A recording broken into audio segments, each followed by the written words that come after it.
ऐसे ही बंद कर दिया गया है। तो ये स्थिति है। इसीलिए आपको मैं यही बताना चाहता हूँ साथियों, अगर सही मायने में जल जंगल के लिए अगर आप लड़ना चाहते हैं, उनके हक के लिए लड़ना चाहते हैं, आदिवासियों के अस्तित्व को रक्षा करने के लिए लड़ना चाहते हैं, मानवाधिकार की रक्षा करने के लिए लड़ना चाहते हैं, तो सबसे पहले जो स्टेट रिप्रेशन है इसके खिलाफ भी आपको बोलबम होकर के आगे आना होगा। आपके साथ भी ऐसे ही होगा। आप कानूनी दायरे में कर रहे हैं, लेकिन आज तो यहाँ तक पुलिस बोल रही है कि वकीलों का भी संगठन माओवादियों को खड़ा कर दिया। तो अगर आप लड़ेंगे माओवादियों का केस को लड़ेंगे तो आपके साथ भी ऐसे ही होगा। इसके लिए आपको भी सामना करने के लिए तैयार होना होगा। वकील नहीं लड़ेगा, कानूनी रूप से उनको मदद नहीं करेंगे, लड़ेंगे नहीं, क्योंकि भारत के एक नागरिक हैं और एक संविधान है, संवैधानिक अधिकार मिला हुआ है हर लोगों को, उनके लिए वो कर रहे हैं, वही का वकील कर रहे हैं, उनको भी आज नक्सली संगठन कहा जा रहा है। तो ऐसे स्थिति में आप क्या सोचेंगे? क्या आप तो उसके लिए अपना पैसा को छोड़ देंगे कि स्टेट के खिलाफ भी लड़ेंगे? निश्चित तौर पर स्टेट के खिलाफ आपको लड़ना होगा, संघर्ष करना होगा। आज ये शुरुआती पहल जो है, इस तरह का जो पहल है, इसमें मैं यही कहना चाहता हूँ, मेरी गिरफ्तारी के बाद से रिहाई तक जो लोग सामाजिक कार्यकर्ता और वकील लोग भी जो संघर्ष किए हैं, लड़े हैं, अपना कानूनी दांवपेच जो करना था इसके लिए वो किए, प्रयास किए। अपर्णा को बेल कराने के लिए, जेल से बाहर निकालने के लिए जो HRL वाला भी इसमें पहल किए हैं, उनके द्वारा ही बेल फाइल हुआ, जिसके चलते आज बाहर आई है। तो ये बहुत ही एक अच्छा पहल है, अच्छा कदम है। मैं यही कहना चाहता हूँ, आपको बार बार स्टेट कहेगी कि नक्सलियों का समर्थक है, नक्सलियों का एक संगठन है, आपको बार बार कहेंगे, आपके साथ स्टेट रिप्रेशन होगा, दमन होगा, हर तरह से आपके साथ जुल्म होगा।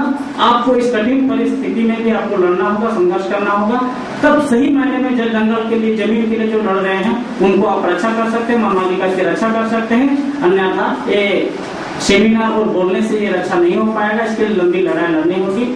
मैं उम्मीद करता हूँ कि लंबी लड़ाई लड़ने के लिए आप युवा और जितने भी एडवोकेट हैं जो आप तैयार हैं और सोच रहे हैं, तो सोच को साकार रूप देने के लिए भी आप तैयार हैं। इन्हीं शब्दों के साथ डॉक्टर भी जवाब।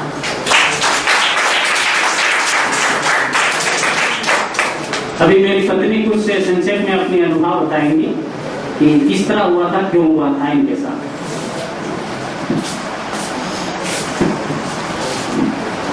सभी HRLN कार्यक्रम में उपस्थित सभी साथियों को मेरे ओर से जोहार। साथियों, खासकर मैं मेरे बारे में बताना चाहती हूँ, क्योंकि मैं जब से मेरे पति जितेंद्र राणी की फांसी की सजा हुई, तब से मैं पूरा जोशों के साथ रांची शहर में आए। उसके पहले भी आए थे, इनके साथ कुछ लोगों से ही परिचित थे, पर इनका मौत की सजा हुई। इसके बाद से जब आने लगे जो ह्यूमन राइट्स के साथ लोग और भी लोग हमसे संपर्क किए, और उन्हीं के माध्यम से बहुत लोगों के साथ मैं परिचित हुई। और उसी समय से मैंने और शहर रांची सहित दिल्ली या कोलकाता या हैदराबाद इनकी मौत की सजा हुई, तभी मैं शहर में ज्यादातर घूमी और इनकी रिहाई के लिए आंदोलन में भूमिका लिए। तब इससे अंतिम में अपने ही बताए जो ये जब निकालने वाले ही थे, तभी मैं एक कार्यक्रम था हैदराबाद में, वहाँ हमको बुलाया गया था कि पति जेल में रहने के चलते जहाँ भी कार्यक्रम होता था इस रूप से हमको बुलाया गया, और उस तरह जहाँ बुलाया हम वहाँ उपस्थित होकर अपनी जो समस्या बीत रही है और पति पर जो दमन हो रही है, इसके बारे में मैं खुल करके कहीं भी जा करके मैं अपनी बात करती। बस जिस दिन मैं हैदराबाद जाने के लिए ट्रेन बैठ रही थी हटिया स्टेशन में, तभी हम लोग को गिरफ्तार कर CRPF के कैंप में लाया जाता है और वहाँ पूछताछ कर रहा है कि तुम लोग कहाँ जा रहे हैं। हम लोग बोल दिए हम लोग हैदराबाद में कार्यक्रम है, वहाँ हम लोग को बुला रहा है, वहाँ जा रहे हैं। तो ऐसा करके क्या कार्यक्रम है, जेल में बंद है राजनीतिक बंदियों का, तो मेरे पति भी जेल में बंद है, इसलिए हमको बुलाया है अपना समस्या बात रखने के लिए मैं जा रही हूँ। तो इस रूप से कहा, तो नाम सबको हम लोग 4 साथी थे, 4 में सबको को नाम पूछ लेता था, बाद में आपको पूछता था। मैं ये सब बोलती, मेरा नाम अपर्णा मार्डी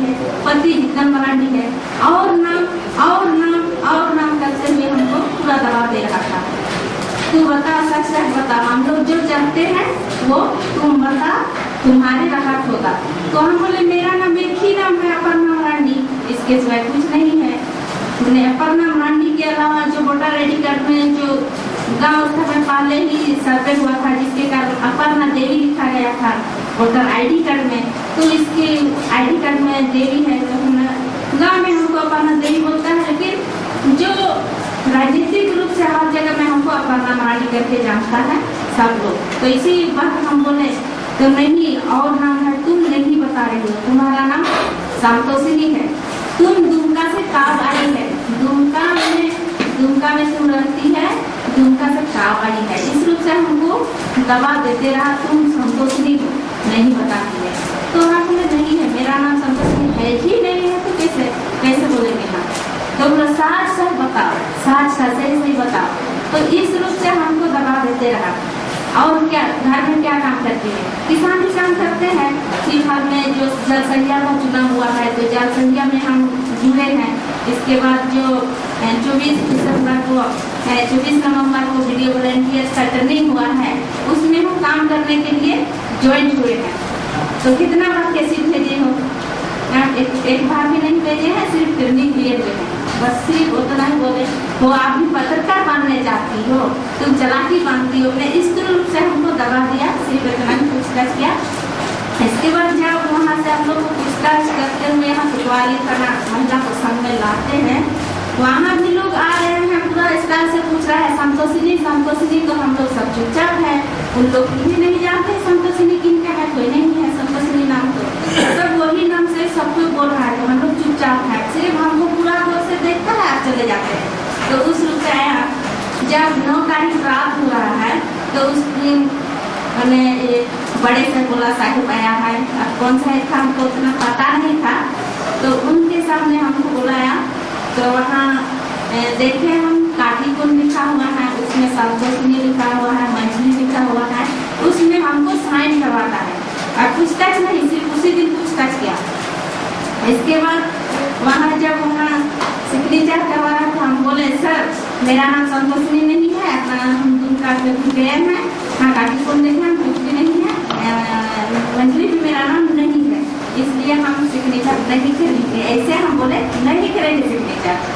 तो उन लोग बोला अगर नहीं करेगी तो तुम्हारा नाम लिख दो, अगर तुम्हारा नाम नहीं है इसमें तो तुम्हारा नाम लिख दो। तो उस समय में उसमें सिग्नेचर कर दी अपर्णा मरांडी। तो उस रूप से हमको वहाँ केस बना दिया। हाँ, अपर्णा देवी मराठी कोर्ट में लिखे थे, तो अपर्णा देवी वोटर आईडी कार्ड में था, तो इसलिए अपर्णा देवी मराठी कर दिए। क्योंकि जल सैया के खाता में है, मेरा बैंक अकाउंट में है अपर्णा मराठी, तो इसी अपर्णा देवी, तो इसीलिए हम उस सोच करके हम उसी में लिख दिए। तो इस रूप से हमको फंसाया। इसके बाद वहाँ भी फंसाने के लिए इन लोग का तरीका, जब मोबाइल रिंग हो रहा है तो उन लोग बोल रहा है देखिए दुमका से मुकेश का फोन आ रहा है, बोल रही हम दुमका में नहीं रहते हैं, मैंने वैसा हमको बोल रहा है। तो हम बोले दुमका का नंबर है ही नहीं, और मुकेश नाम का मेरा मोबाइल में नाम है ही नहीं। नंबर था वीडियो वॉलंटियर्स का एक लड़का का देवघर का था मुकेश नाम से। तो लेकिन इस रूप से हमको वैसा ही बताया। इसके बाद बोल रहा है हाँ तू हैदराबाद तो मुकेश के साथ नहीं गई थी, तो हम हैदराबाद गए ही नहीं है वैसे टीम के साथ या ज़्यादा संख्या लेकर के, सिर्फ हम गए हैं तो एक भी गए हैं, साथ में एक समुद्र गया था, इसके अलावा कोई नहीं। तो इस रूप से मैंने हमको दबा देते रहा। अंतिम में जो 10 तारीख यहाँ कोर्ट में पेश करने के बाद वहाँ 10 तारीख रात को मुफासिल थाना दुमका में रखा।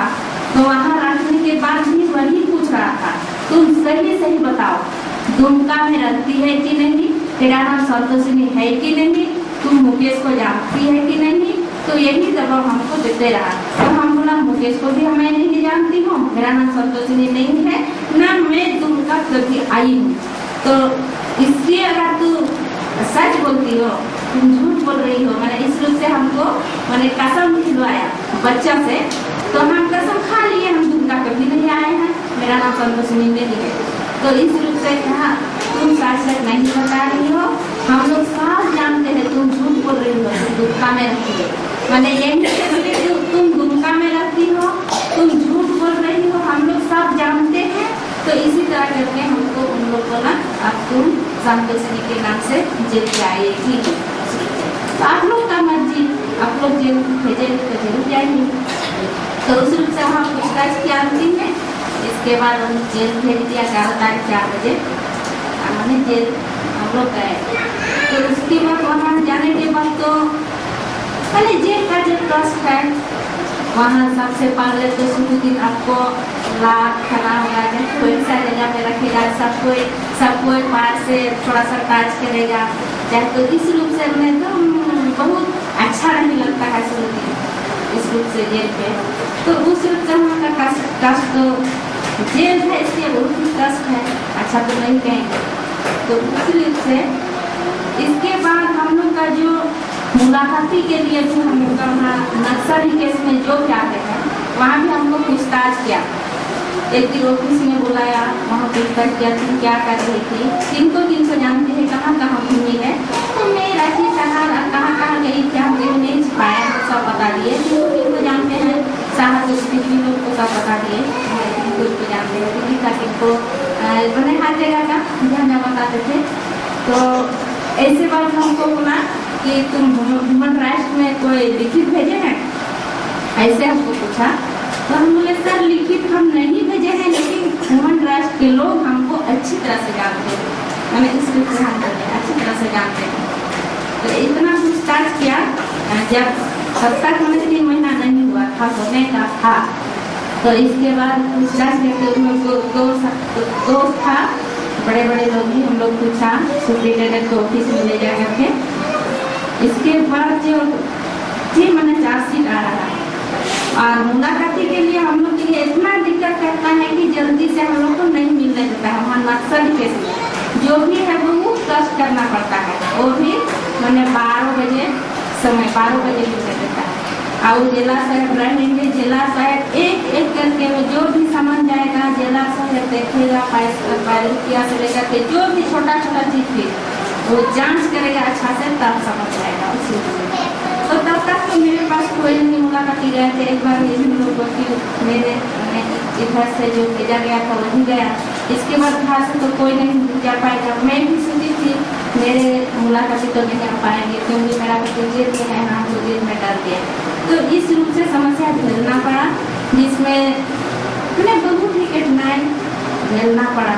तो एक मैंने नक्सली नाम होने के चलते भी और नक्सली के नाम पर इस तरह का समस्या झेलना पड़ रहा है। और बाकी एक ऐसा लड़की थी वहाँ की जो एकदम कुछ नहीं जानती